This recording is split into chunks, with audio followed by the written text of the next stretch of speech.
Number one, Rosie, you know that it's not evil, considering the fact that I've done to you that same thing to you on several prompts. I guess it's kind of a running joke between the two of us now, huh? Uh, I guess I should start this little thing here. Um, Number one, you want me to recite a poem for you. Well, the first one I was going to do was ended up being pretty long, so I'm going to do a much shorter one now. It's I Am Nobody, Who Are You by Emily Dickinson. I am nobody. Who are you? Are you nobody too? Then there's a pair of us. Don't tell, they'd advertise you now. How dreary to be somebody, how public like a frog, to tell one's name the livelong June to an admiring bog. Number two, you want me to read the first page on one of my favorite books. Well, I just started on the Psycho book, so just bear with me a little bit here.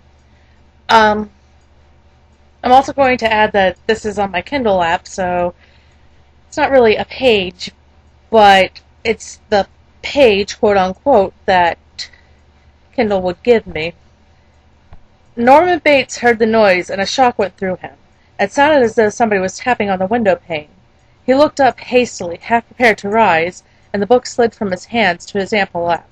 Then he realized that the sound was merely rain. Late afternoon rain, striking the parlor window. Norman hadn't noticed the coming of the rain, nor the twilight, but it's quite dim here in the parlor now, and he reached over to switch on the lamp before resuming his reading. It was one of those old-fashioned lamps, the kind with the ornate glass shade and a crystal fringe. Mother had had it ever since he could remember, and she refused to get rid of it. Norman didn't really object. He had lived in this house for all of the 40 years of his life, and there was something quite pleasant and reassuring about being surrounded by familiar things. Here everything was orderly and ordained. It was only there, outside, that changes took place, and most of those changes held a potential threat. Suppose he had spent the afternoon walking, for example. He might have been off on some lonely side road, or even in the swamps when the rain came, and then what? He'd be soaked to the skin, forced to stumble along home in the dark. You could catch your death of the cold that way, and besides, who would want to be out in the dark? It was much nicer here in the parlor under the lamp, with a good book for company. The light shone down on his plump face, reflected from his rimless glasses, bathed the pinkness of his scalp beneath the thinning sandy hair, as he bent his head to resume reading.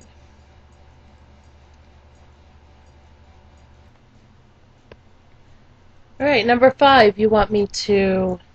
What do you want me to do here? Sorry, double checking. Okay, you want me to say something in a different language. I will admit I'm not really very confident in my language skills. I really don't know enough German to make a conversation, but it is the second language that I know anything of, really. So, I guess das ist gut. That's all I can think of right now. I'm sorry. I wish I could give you something more impressive. Um, Number 10, you want me to tell a joke. Well, my jokes aren't very good, but the one that always made me smile as a kid came from my mother, and it was, why are there gates around a graveyard?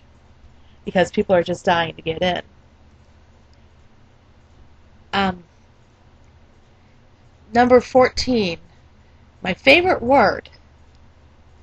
That's kind of a tough one. I don't know, there's something I really like about serpentine. It sounds cool, I don't know. I don't know if it's my favorite word, but it's a pretty good one. My least favorite word, uh, my least favorite word is probably hearing somebody say I can't. I know that's a phrase, but 9 times out of 10, if you hear I can't, it's mostly they're trying to say they don't know how to yet. And I feel like that kind of shortchanges yourself if you just say I can't, as opposed to I don't know how to yet. Maybe it sounds a little bit mean, but I think it's the truth. Number 22, what profession would I not like to do? To be honest, I can think of quite a few professions I'd probably not like to do, and I probably wouldn't do very well in. I would hate to be a garbage man. You never know what you're going to find there, and I don't care what kind of protection you have. That just sounds like a disgusting job, and I really admire the people who can do that. Um, I guess that's everything for this video.